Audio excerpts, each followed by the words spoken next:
Agora, vamos conversar, né? Eu às vezes, mas a gente acabou tendo também, né, gente, que se adaptar às atuais situações e também por um outro motivo, né? Não é de hoje que a gente briga, né, com a blindagem coronária que ela deve, né, inicialmente ser feita pelo endodontista. Porque enquanto você está com o paciente na cadeira, e hoje a gente sabe que a gente não termina o tratamento endodôntico antes de você fazer a blindagem coronária. Né? Hoje não se termina mais o tratamento endodôntico na obturação do sistema, mas sim na blindagem do sistema para evitar qualquer tipo de infiltração que possa vir a acarretar um insucesso do teu tratamento. De qualquer forma, se vocês me permitirem, eu gostaria, não posso deixar de apresentar a nossa equipe, tá? Nós somos uma equipe de professores de endodontia, que ministramos curso em vários locais, né? Principalmente na Anhanguera, a gente está tanto na Anhanguera Marte, né? Eu, a Lídia, a Sandra, como a gente está pela Cris, na Anhanguera da Vila Mariana, e também a gente ministra curso na FAOA, faculdade, curso de pós-graduação, na Unimes, em Santos, onde a professora Ivete, ela é a titular da graduação, e a gente ministra o curso de pós-graduação lá, e também lá no IEP, em Manaus. Né? A professora, vários professores de Manaus, aqui, que são esses todos de azulzinho aqui embaixo, a Gabriela, o Eduardo, o Lauro, a outra Gabriela e o Guilherme. Né? Então, a gente é um grupo de professores voltados mais realmente para a endodontia, e a gente consegue fazer essa coisa que a gente tanto gosta, né, que é ministrar aula e, ao mesmo tempo, né, fazer clínica, que é fundamental. Então, eu agradeço muito o convite, tá? É uma responsabilidade muito grande. Vim aqui falar um pouco de resina, no meio de tanta gente boa de resina, eu estou realmente muito preocupada. Mas, olha, por favor, entendam que a minha área é outra. Mas, como eu estava falando a vocês, realmente hoje a gente precisa, né, tratar endodonticamente e blindar esse sistema. Já em 2007, o nosso querido professor, né, Francisco Souza Filho, que já faleceu, ele colocava que as bactérias persistem no sistema de canais radiculares mesmo após um preparo adequado. Consequentemente, o Francisco, como um bom defensor de seção única, que eu também sou, ele dizia que o diferencial entre o sucesso e o fracasso está na qualidade do preparo endodôntico, no selamento tridimensional e na restauração imediata do dente. Então, isso passou a ser, desde essa época já, alguma coisa que a gente não discute mais. Né? Não adianta nada você ter um maior trabalho, fazer uma desinfecção adequada, uma modelagem adequada, uma obturação maravilhosa, se você não vedar, né, a cavidade coronária e, com a sua obturação endodôntica, vedar a região apical. Então, isso é bastante interessante, porque já não é de hoje que a endodontia tenta, né, conversar com os nossos colegas que o ideal é que a gente blinde essa cavidade inicialmente.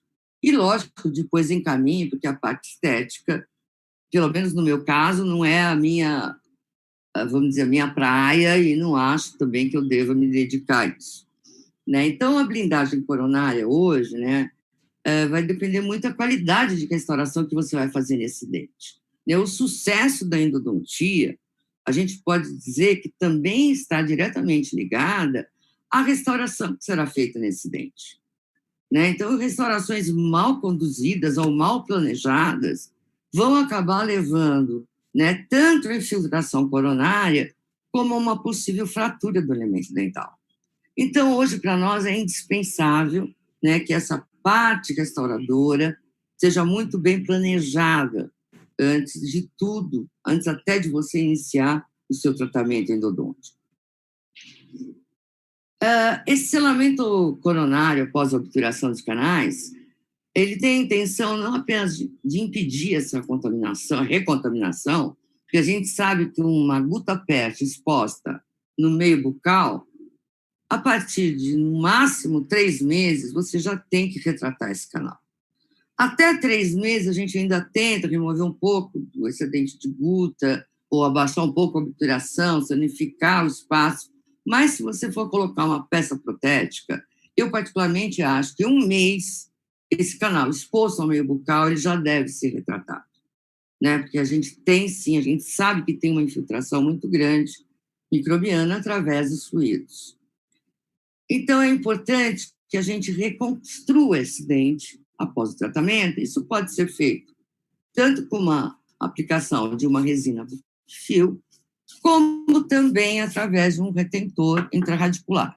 Vai depender o quê? Da estrutura inicial que eu tenho do meu tratamento endodôntico. Ou seja, muitas vezes eu já começo um tratamento endodôntico com grandes áreas perdidas pela cárie, ou mesmo por fraturas coronárias, ou até elas ficam ainda maiores em função do quê?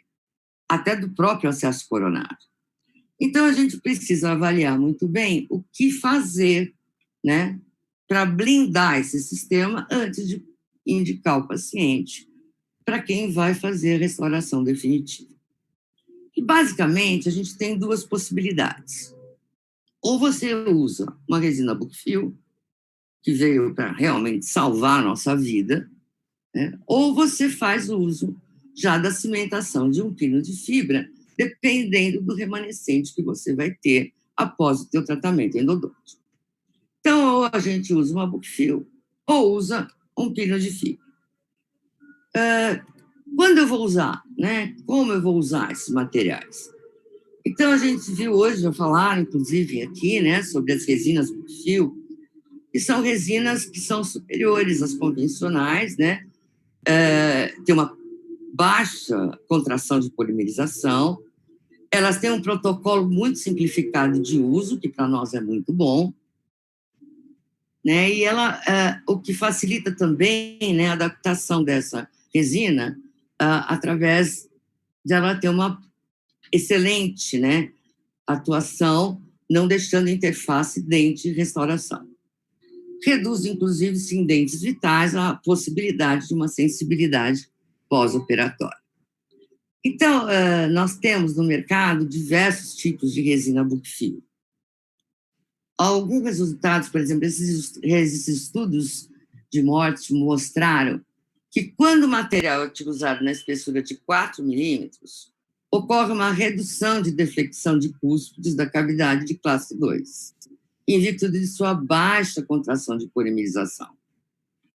E isso, para nós, é muito importante, para que a gente possa avaliar se no caso, né, uma cavidade de classe 2 pode já realmente receber como blindagem uma resina Bookfill, ao invés da gente partir direto para um pino de fibra de vidro.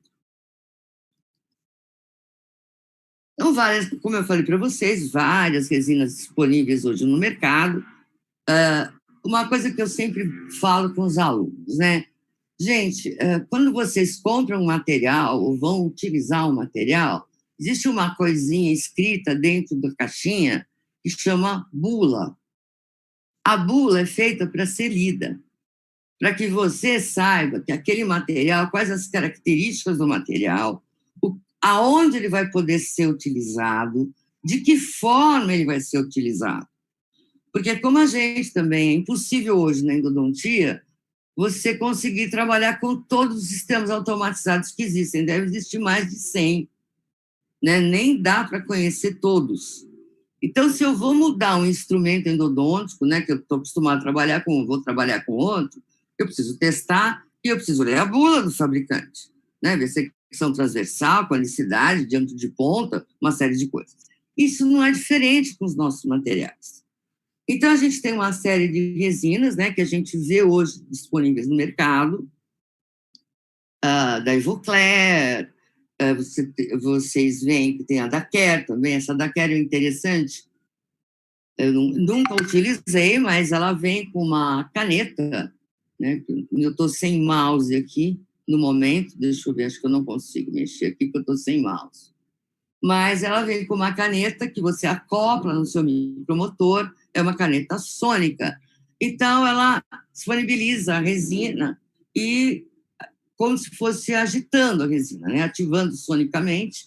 Isso forma a possibilidade de formar muito menos bolha do que se você tivesse, né, colocando simplesmente a resina. Isso que o fabricante nos indica. A gente tem também, deixa eu ver se eu arrumei um mouse aqui, gente.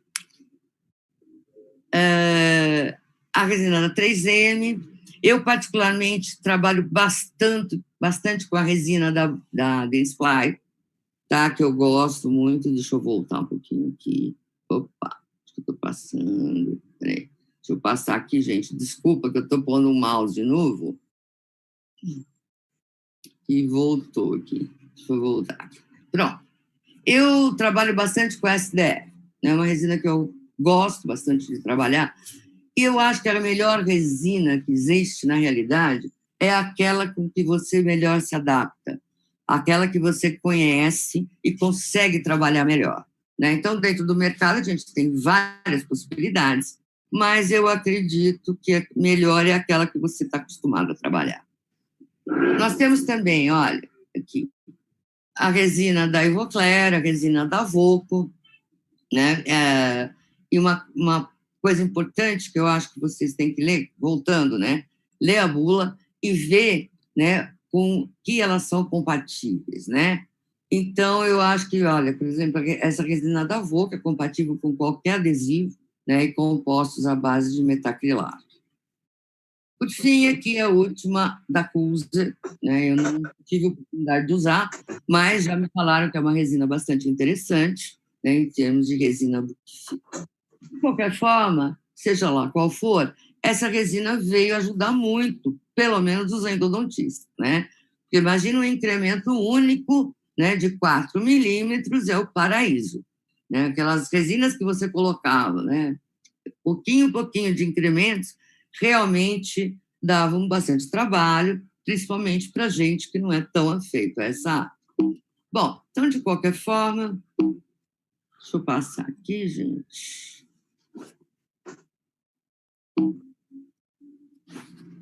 Estou com um probleminha de mouse aqui na minha vida, né? Ninguém merece, mas sempre acontece essas coisas, né? Deixa eu ver se eu consigo passar o slide.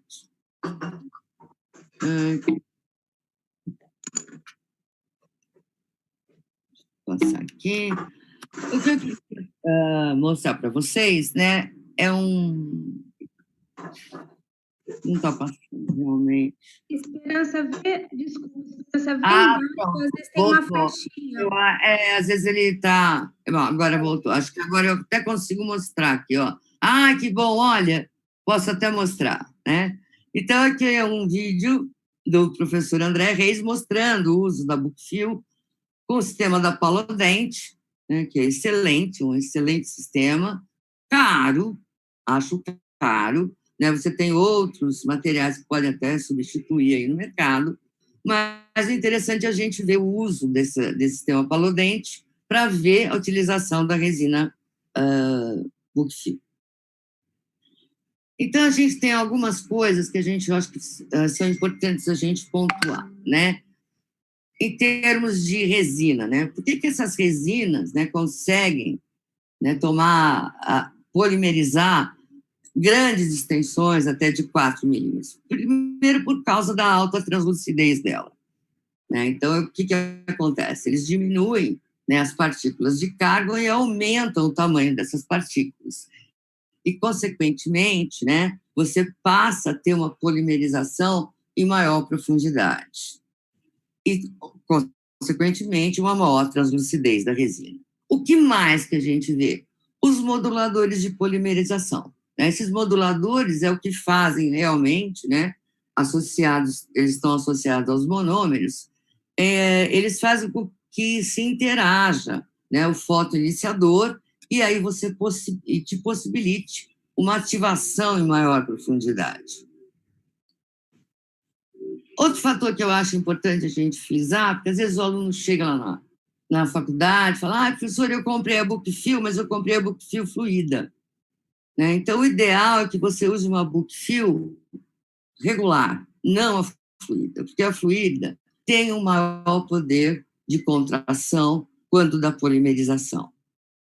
O que eu queria mostrar para vocês aqui, né, é que até o ponto de contato, eu acredito que ele vai mostrar lateralmente o modelo, é possível hoje a gente executar com uma resina Bookfil, o que ajuda muito. Outro fator que eu acho bastante interessante a gente colocar é que alguns autores preconizam que você faça o preenchimento total do dente, até a escultura, com a resina Bookfil. No entanto, a gente sabe que os compostos resinosos convencionais, né, o ideal é que você deixe pelo menos 1 milímetro para colocar esses compostos convencionais em função da carga mastigatória nos dentes posteriores. Né, a gente sabe que eles são mais resistentes à carga mastigatória do que se você deixasse toda a cavidade preenchida com resina Bookfil. Algumas até te dão um melhor polimento do que outras que a gente tem no mercado, mas assim mesmo ainda acho prudente que a gente coloque pelo menos 1 milímetro, né, de uma resina convencional. O que mais, gente? Não dá para falar de resina se a gente não falar um pouquinho de fotopolimerizador. Então, para os alunos que estão nos assistindo, gente, esse polimerizador não tem muito a ver com o que tem na faculdade. O da faculdade é muito legal, ajuda a gente muito, mas não tem uma potência adequada, né, principalmente para alguns objetivos que a gente quer dentro desses novos materiais. A gente mostra aqui para vocês 2 fotopolimerizadores atuais no mercado, né, o da Ultradent e o da Ivoclar. Né? Quais as características desses fotopolimerizadores? Por exemplo, esse polimerizador da Ultradent, ele vai trabalhar numa potência que varia de 1.500 a 2.500 microwatts por centímetro quadrado, enquanto que os da faculdade devem estar aproximadamente com a 600 microwatts. Então, a potência é muito maior. Mas uma coisa importante que a gente tem que avaliar é que não vale só ter potência, a gente também precisa ver a irradiância, ou seja, quanto de luz vai chegar na sua resina, no ponto que você quer atuar com o seu fotopolimerizador. E essa irradiância, ela varia segundo vários fatores que a gente já vai comentar. Mas, voltando ao fotopolimerizador da Ultradent, outro fator importante é que ele apresenta 4 LEDs diferentes e, consequentemente, vai atingir uma quantidade muito maior de iniciadores, porque algumas resinas hoje colocam outros tipos de iniciador de polimerização e que esse fotopolimerizador consegue abranger, né, por esses LEDs diferentes, a maioria das resinas. Por que vai variar um pouco a irradiância? O que varia essa irradiância? Por exemplo, a alteração de ângulo. É muito comum, né, que a gente comece a polimerizar bem retinho, assim, depois você vira polimerizar sobre a direita, vira para a esquerda, e a cada vez que você muda a posição do polimerizador, você abaixa muito a potência. Então, isso é uma alteração que vai interferir na polimerização. O que mais interfere, além de você mudar a angulação do polimerizador? A altura. Né? Se você ficar mais próximo, você tem uma potência. Se você afastar o polimerizador, você tem uma potência muito menor. Isso altera a variância dessa luz. Então, você precisa realmente ter um aparelho de boa qualidade para que, com todas essas variações de posição, de aumento, né, ou seja, de alteração de distância da resina, você consiga compensar e, efetivamente, você polimerize 4, às vezes até 6 milímetros, que alguns fabricantes indicam para essas resinas Bookfil. Então, isso é bastante importante da gente avaliar. Como é que a gente vai blindar? Eu, particularmente, gosto de blindar quando eu vou trabalhar só com a Bookfil, não há necessidade de um pino, eu abaixo 2 milímetros da minha obturação endodôntica e, a partir disso, eu subo com a minha resina Bookfill direto. Tá? Preencho toda a cavidade, deixo sempre uma área, ou ponho até a oclusal, mas sempre encaminho para o meu fornecedor para que ele termine a restauração, né? Que dê o acabamento, faça uma camada de resina normal, a tradicional, para que ele possa terminar essa restauração. Como eu já disse a vocês, o meu forte não é a escultura dental. Já outros colegas preferem ter um guia no caso de um retratamento. Então, abaixa-se também a obturação endodôntica, só que aí se coloca, como no caso do professor Ângelo Freire aqui, que ele coloca o cavite, né? Cavite na entrada do canal, e agora sim, por cima disso, ele coloca a resina Bookfill. Então, isso depende do gosto de cada um, depende da técnica. Eu prefiro colocar diretamente em cima da gutapercha, já subir com a resina Bookfill. Mas nem sempre dá para a gente usar uma resina Bookfill e a gente é obrigado a partir, né, para um reforço maior, ou seja, um reforço não, mas para um pino de fibras de vidro, uma vez que você tem grande perda de estrutura dentária, né? Então, essa perda de estrutura dentária já pode vir, né, através do próprio processo de cárie, às vezes de trauma, e ainda ser associada ao acesso endodôntico, né, que hoje minimamente invasivos, mas não tão minimamente assim, né? Você precisa ter um acesso que você pelo menos consiga enxergar o que você está fazendo. Então, tudo isso me leva, às vezes, a optar por um pino de fibra do que por uma resina Bookfill. Uma coisa interessante, né, a gente avaliar também por que o dente tratado endodonticamente tem mais propensão à fratura do que o dente vital, em função até da resposta proprioceptiva, né? A gente sabe que, olha, existe uma redução, né, de 50% dos dentes, de 57% da propriocepção em dentes tratados endodonticamente. Então, o paciente acaba mastigando e não medindo muito a força que ele faz, né, na mastigação, em função desse dente já estar desvitalizado. Então, essa alteração proprioceptiva é um dos fatores que, às vezes, me leva, né, a uma fratura maior em dentes tratados endodonticamente. E a segunda, com certeza nenhuma, é a restauração que é feita sobre esses dentes. Né? A restauração final, né, a parte protética que é feita, ou mesmo a parte restauradora que é feita com esses dentes, é o que vai me dar a longevidade desse tratamento endodôntico. Outro fator importante é a gente observar que os pinos metálicos fundidos, muito utilizados até então, tinham um alto módulo de elasticidade, o que também levava, na maioria das vezes, à fratura das nossas raízes. Comparativamente, hoje o módulo de elasticidade dos pinos de fibra de vidro são muito próximos da dentina, né? O que faz com que esse nível, nessa redução, tenha tido uma redução do nível significativo de fratura de dentes tratados endodonticamente. Aqui a gente vê, né, que não é por ser um pino metálico, o que a gente via normalmente era uma trinque bem aonde, né? Na ponta do pino, né? Onde o pino terminava. Isso a gente comprova em vários trabalhos, né, de números finitos, onde ele estabelece a força necessária para a fratura ou deslocamento de uma restauração, medido em vários terços da raiz, e aí ele mostra que, olha, um dente rígido, a gente vê que não tem nada de vermelho aqui, né, no canal radicular. Agora, com o pino de zircônia, olha a área de tensão, né, mostrada na região exatamente onde o pino está colocado.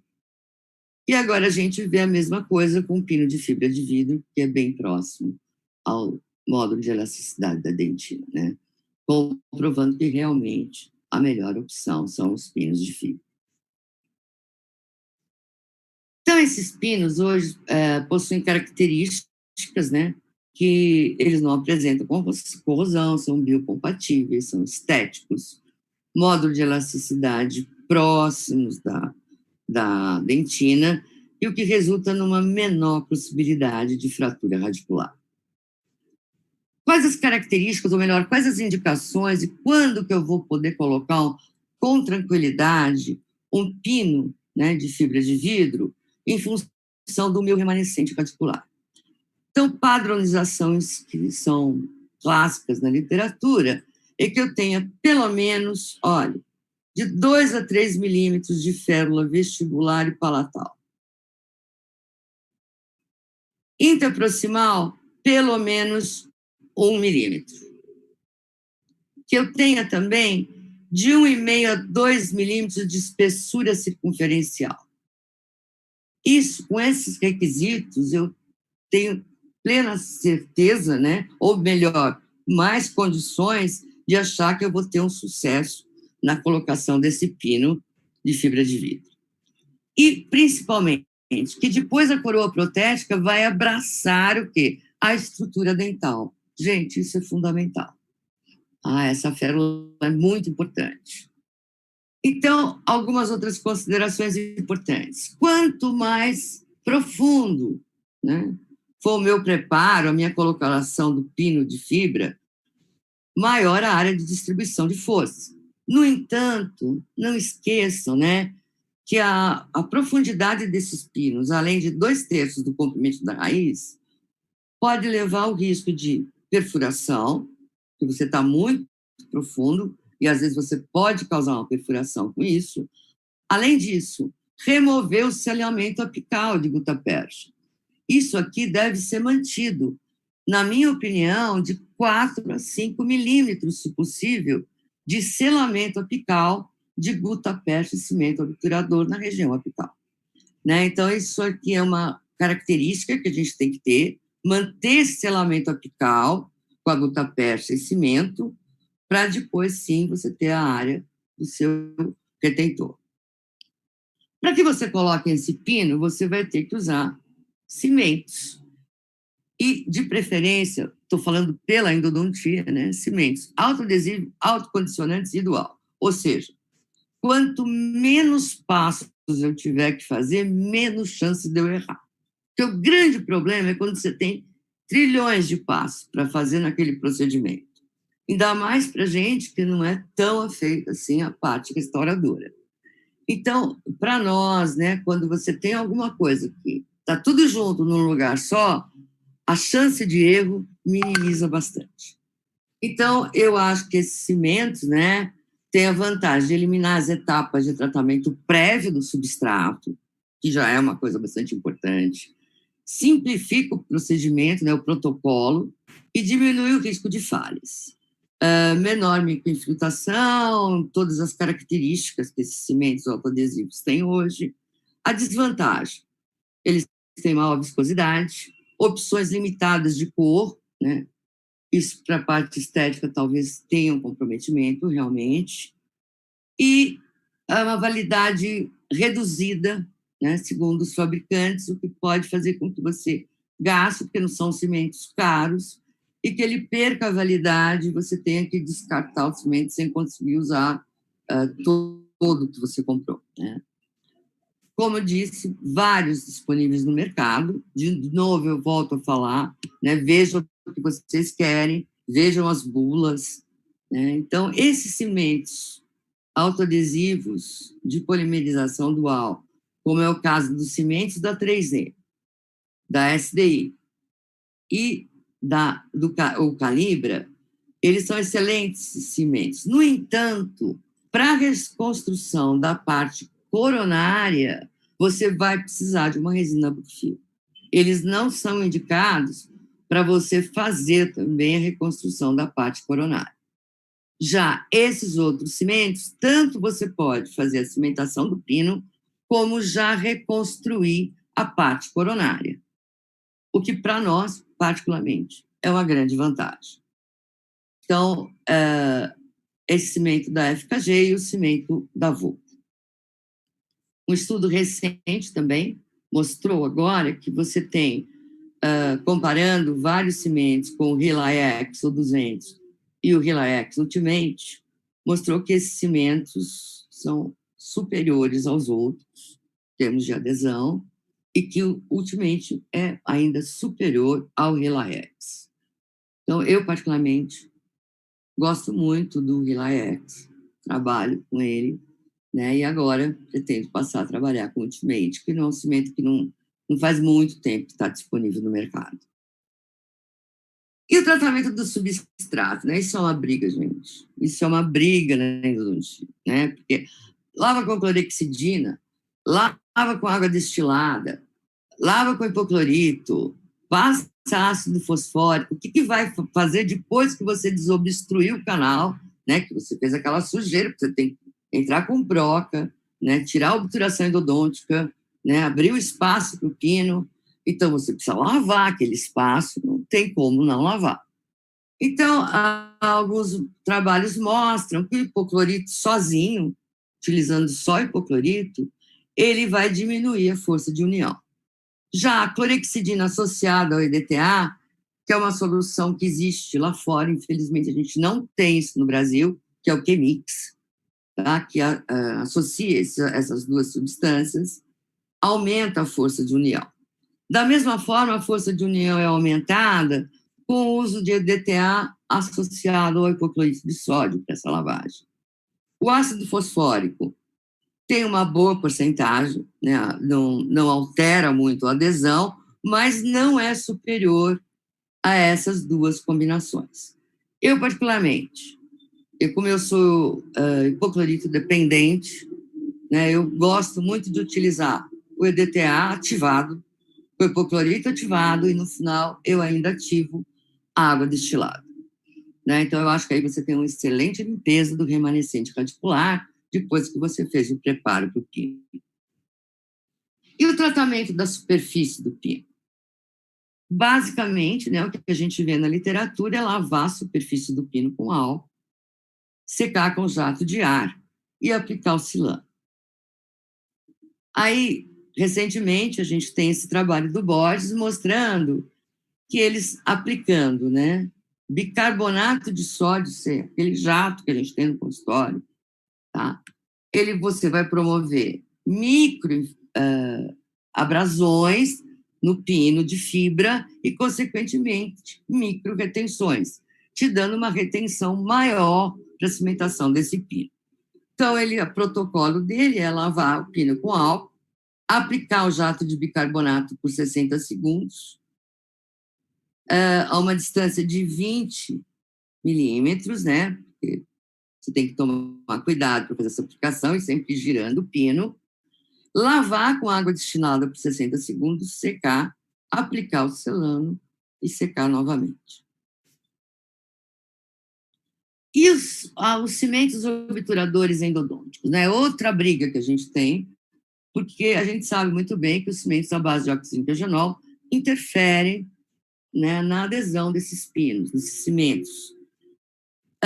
Então, o que a gente vê é que quanto mais rápido você preparar o espaço para o pino, quando você usou um cimento obturador à base de oxinquegenol, menos risco você tem de ter interferência na adesão. Por quê? Porque quanto mais tempo passa, você tem mais quantidade de eugenol penetrando nos túbulos dentinários.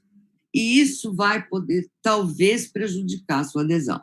Então, o ideal é que, se você tiver obturado seu canal com cimentos à base de oxinquegenol, o ideal é que você remova, né, até no máximo 24 horas, né, essa gutapercha, e já prepare esse espaço para o pino. E qual seria ainda o cimento que hoje a gente considera ideal, né, se você for cimentar um pino? Os cimentos resinosos. E o padrão ouro deles ainda é o H+. Hoje a gente tem cimentos biocerâmicos, que nós estamos trabalhando muito com cimento biocerâmico, mas a literatura ainda está muito pobre em termos de se o cimento biocerâmico seria tão bom quanto o cimento resinoso, em termos de adesão, né, para um sistema de pinos intrarradiculares, ou não.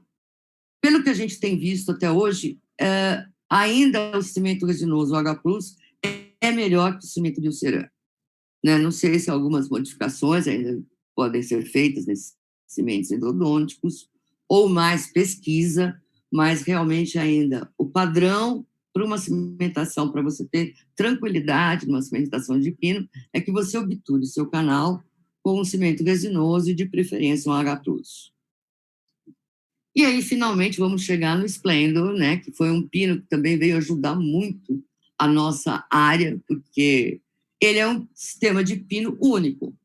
Né? O que faz o Splendor? Né? Qual foi a grande variação? Porque antes a gente tinha aquela gama, né, de tamanho de pino, tinha até tabelinha, se não me engano, eu não sei se era Ângelos, nem me lembro mais, tinha uma bolinha, um círculo que você rodava, né, o tamanho da broca, o tamanho do pino, o tamanho do canal.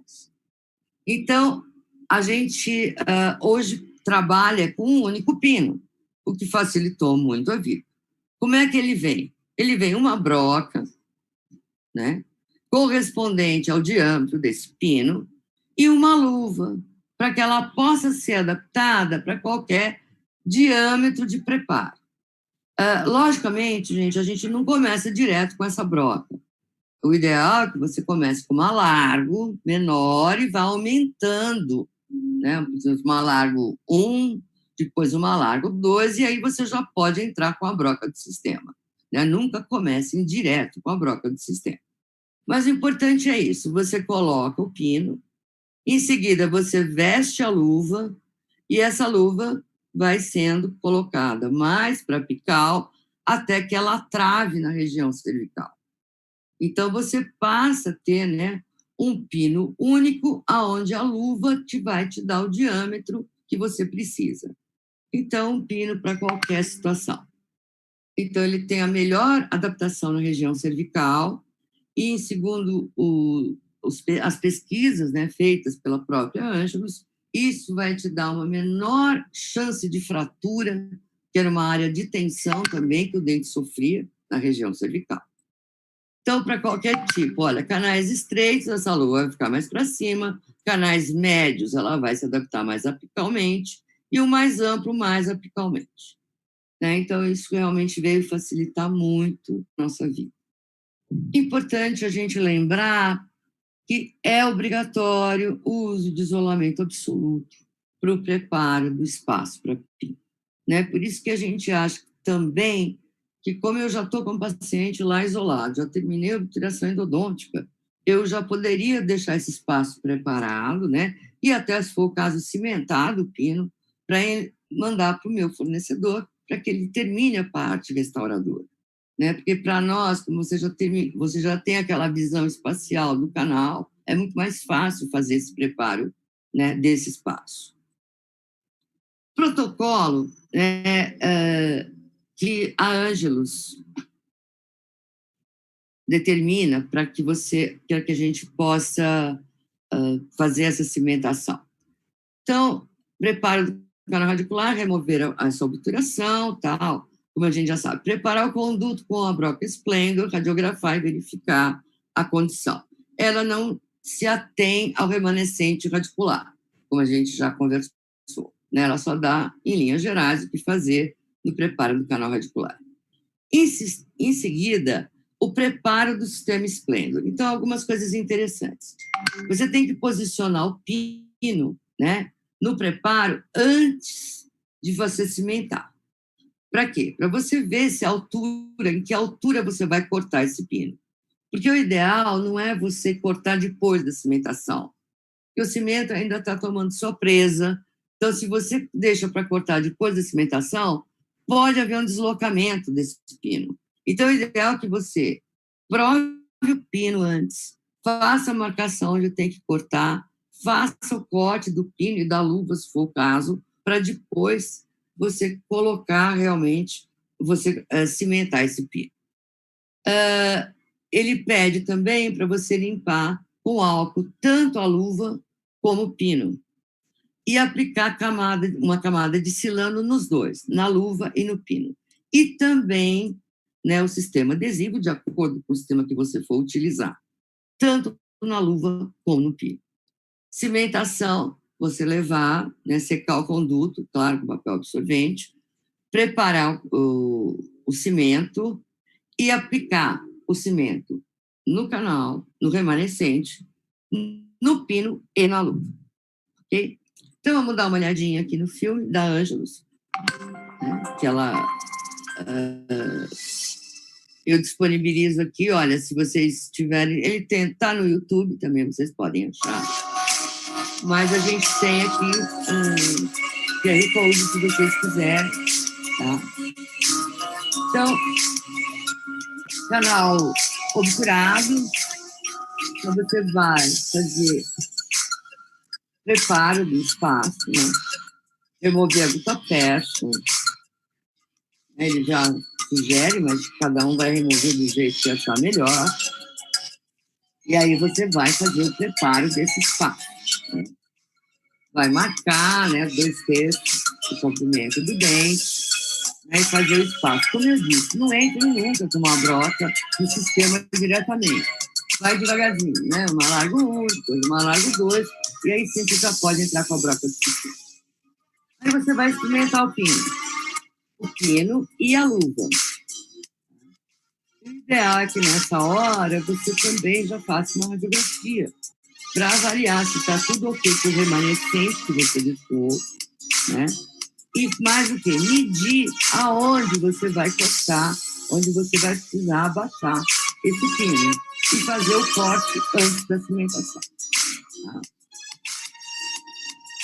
Feito o corte, só aí a gente parte, então, para a parte de preparo do remanescente e do pino.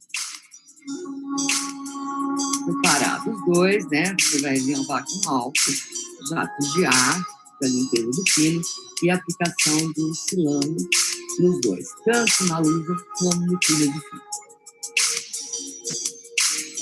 Aí, dependendo do sistema que você estiver usando para cimentação, você vai colocar o seu cimento, coloca no pino e também na luva, tá? Leva o pino em posição.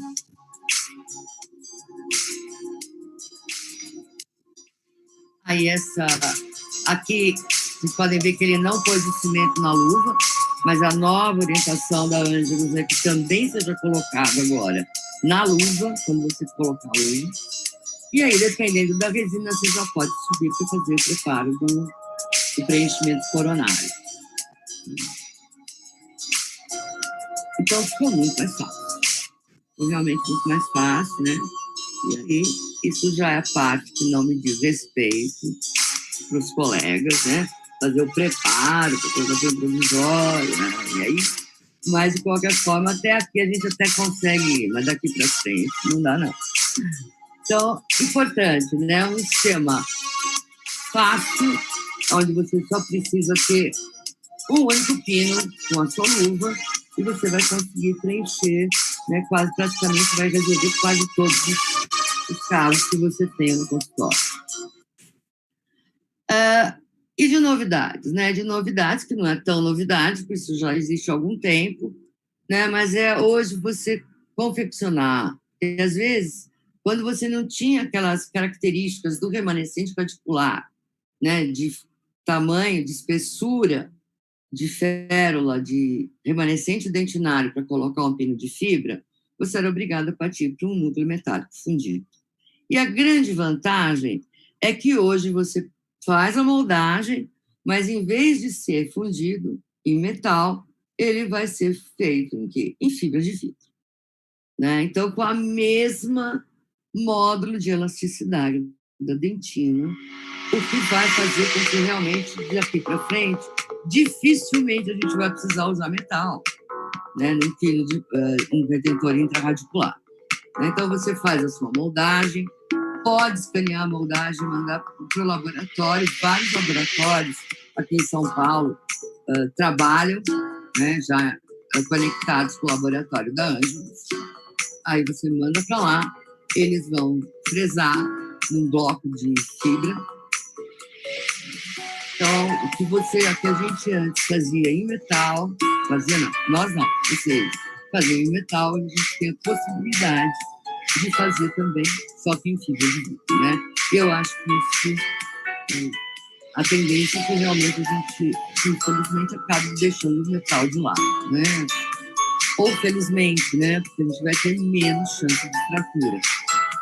Isso quando a gente fala em metal, né? A gente está falando daqueles metais mais rígidos, né? A gente não está se referindo a ouro, porque raramente hoje alguém vai fazer um pino em ouro. É coisa que a gente tinha antigamente, mas hoje não tem mais. Mas eu acho que a parte dessa confecção de pino, fibra de vidro, né? Vem para melhorar realmente, né, o prognóstico de acidentes a longo prazo. Tá? Então, gente, era isso que eu tinha para conversar com vocês. Eu queria, se vocês, professores, me permitirem, fazer um convite aqui, porque eu tenho dois convidados que vocês já conhecem, que é o professor Alípio e o professor Arthur, que no dia 15 de maio, agora, é uma sexta-noite, porque, sabe, eles me disseram que eles não têm compromisso na próxima sexta, por isso que eu convidei, né? Eles vão estar dando um curso online para os nossos alunos de especialização e capacitação lá da FUNORTE, né, que é o curso do IEP é chancelado pela FUNORTE, Isso nos persegue, essa diretamente em contato com o pessoal de Manaus, e a gente pretende também abrir para os colegas que tiverem interesse. Então, como assim que a divulgação oficial sai, que deve estar saindo no começo da semana agora, a gente já tendo o link, a gente já passa para vocês, eles também vão divulgar, e será um prazer, né, porque eles vão falar sobre o uso do sistema Uvinir na reconstrução estética anterior. Até eu vou assistir, gente. Vou amar, porque eu achei o máximo esse negócio de pôr a resina aqui e já sai tudo pronto. Né? Então, os alunos estão extremamente ansiosos, esperando a presença de vocês lá. Eu agradeço, já aproveito para agradecer, né, a participação de vocês, esse auxílio que a gente tem e essa troca que é muito legal. Né? O que eu acho que o que mais faz bem para a gente nesse período de quarentena é a gente ter a disponibilidade de fazer essa troca rápida, né? Um ir no curso do outro, levar coisas diferentes, que às vezes, é o dia, que essa hora tem trânsito, é difícil de eu ir, não, eu tenho que pegar um avião, tenho que... Não, agora é tudo mais fácil, né? Então, muito obrigado, professores, né? Já pelo convite, por aceitarem o meu convite também, e eu espero que vocês estejam com a gente no dia 15, né? Vendo essas duas feras aí falar. E obrigado mais uma vez para a equipe ON, né, pelo convite. Obrigada mesmo, tá? A gente é que agradece, Esperança. A gente só tem a ganhar com